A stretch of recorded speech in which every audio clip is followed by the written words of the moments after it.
oh, and yes, show the young farmer way, they are 4 years, Beba, young farmer way. We are saying that we need to change that narrative. 32 years of that is unacceptable. Okay. We need to change that narrative. And that discussion must start today.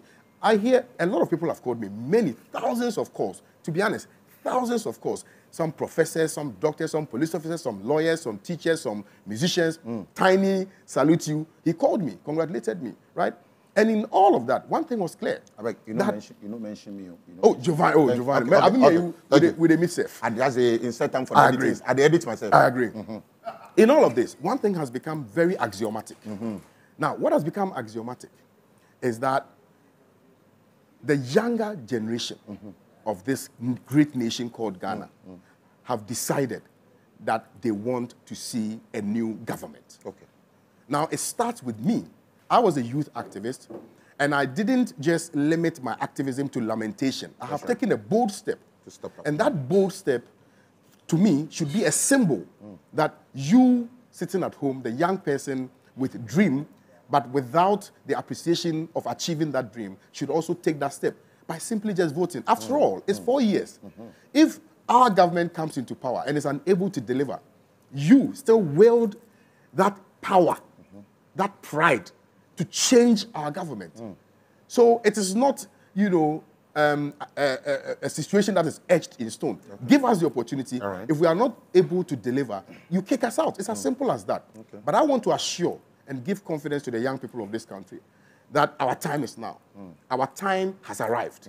Change is here. And Honorable Alan Kojo Chematin is the one who has been promised by God to take us to the promised land. 2 more questions on the political side, and then we switch quickly. Let's wrap up the last one.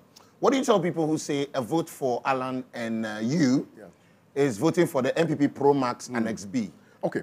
Now, that's a very interesting question that has come up. You know, principles are either wholly kept or wholly abandoned. And for me, Honorable Alan Kojo Chematin is an epitome of principle. He, left the party not because he did not believe in the party, but because he believed that what gave birth to that party has been demised. It's been buried. And therefore, he could no longer identify with that group of people. And that is why he left the party. Now, it will interest, it may interest you to note that we've had several conversations. In fact, there are even some, we have heard some propagandists say that, oh, he's going to go back to the NPP and things like that. What Honorable Alan Kojo Chematin is building is a movement of young people. Young people who are fortified in their beliefs and in their mind, joined in that, nationalistic agenda to bring development to the good people of this country. And that is precisely what is happening. So it is going to be a youthful, funky political party that will change the political dynamics of this country. And that is precisely what he is doing. Let's just say, per chance, and this is it, this is me being as Ghanaian as possible. Well, the elections hits around 2. And your party is not in the top 2. And then you're being forced to switch to either of them. Either party A, party B.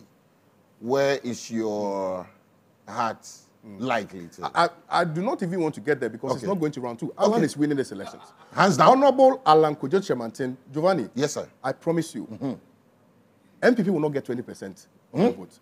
I'm telling you. Is it?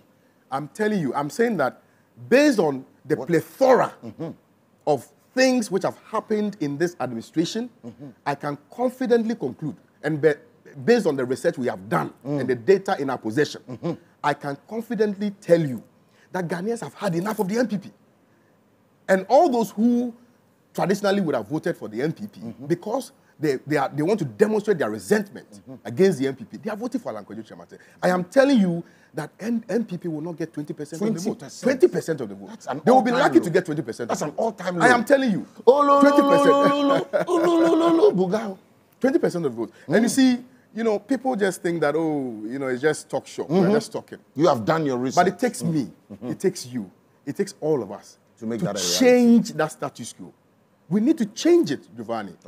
32 years of the duopoly, we need to change it. How about the NDC?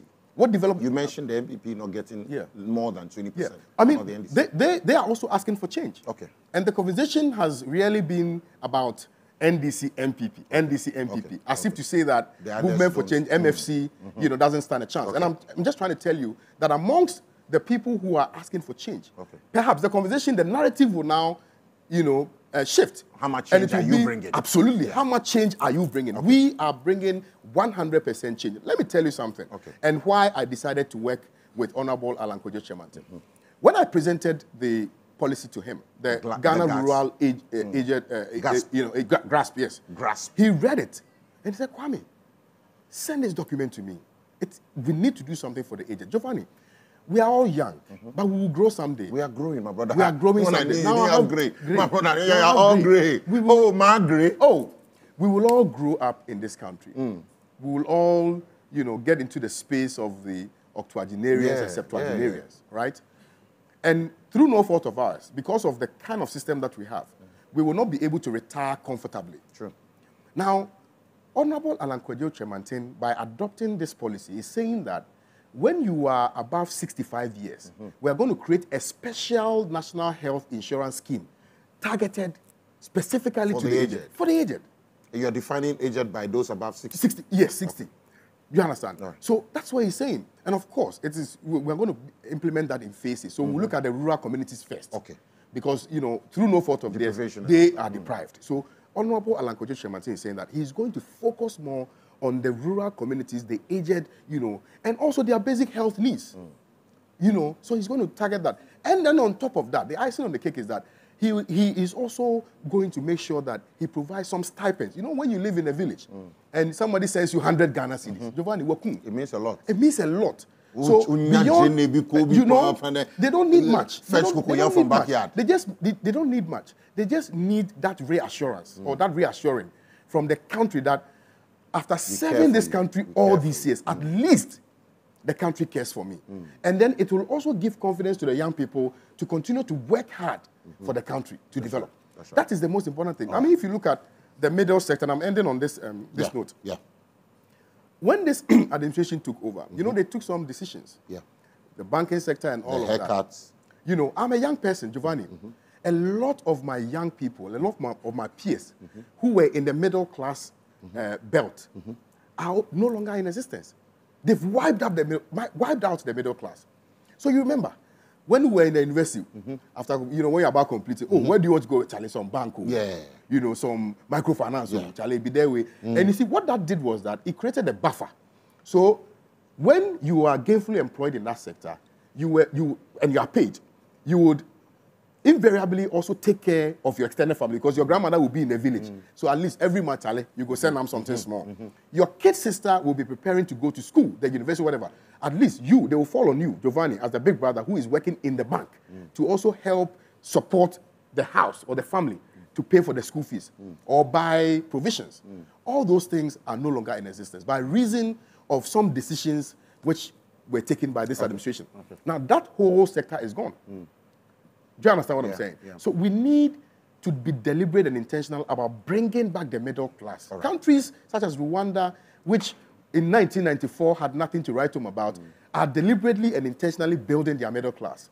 Whereas Ghana, with the black star of Africa, style of governance, whatever it is. Yeah. But Ghana, you spent some years there, so I spent some years there. And but whereas Ghana, the black star of Africa, we, instead of ensuring that we sustain the middle class, we have collapsed it. And that is why I'm saying that Honorable Alan Kojo Chemantin is the preferred candidate to bring back the middle class and to ensure that small businesses will thrive. He is, we are going to create a traders bank. So we are not only just looking at the formal sector. School, no. But we are also turn dog chains, Fiesta Royale, these are the very burning questions. And these questions, our answers, they are in the great transformation. KOD on the move is coming up, and this is where he intends to go into the ghettos, the slums, everywhere with you. Your businesses, whether whether you have a whole shop at Bubulosio, they're coming to you with their message. They want to break it down to you. But you see, all beautiful. I mean, and I see lots of them. As per my last check, we have had over 25 different people registering or nominating or submitting their nominations for presidency, independent candidates. Bibri, your party started by getting this alliance together? Are there plans before December 7 to get all the other independent, all the forces, all the other people? Because I understand your argument for change and a better change to break the duopoly. I understand your call for all these other voices to come together. And you have started, your party has started. But is there also another plan to get everybody, so that at least, if we know we have NDC, NPP, and then the new alliance, it's easier for us to, and also not to deprive everyone of their chances to, I mean, everybody, by the constitution, once you see that you are qualified to stand for presidency, you can do all that. But are there plans from your party? I was going to start on that premise, that the constitution enjoins everybody who is sane and who fits the requirements to contest. You know, and so I do not want to sit here and say that others should be deprived of that. Have you made plans to approach But them? you see, where we are going, we must be unified in our thoughts. That's right. We must be unified in our actions. We must be unified in our language. And we must be unified in our shared belief that Ghana should work again. So that all the other political parties, given the political stature of the Honorable Alan Kojo Tremantin, you know, we should all, they should all come and rally behind. Have you invited them? That will be decided by the leadership of the party. But I'm very confident in my mind, and I'm very certain of it, that in the final analysis, they may even reach out, given the enthusiasm and the drive. You know, after my launch, you've seen the bus. Every young person who had lost hope is now ready to join the movement. They said, Kwame, you have brought us hope. They know the story. They know that I was with them in the ghettos. They know. They know that I was with them on the streets. They know. They know that I slept in the music studios with them. They know. They know that I played football with them. Giovanni, they know that on KNUST campus, I was the guy who was wearing slippers to lectures. They know. They know that I had to come to people's room to come and ask for Gary. You still owe me Payola. Oh, I owe you Payola. I no pay. I go pay.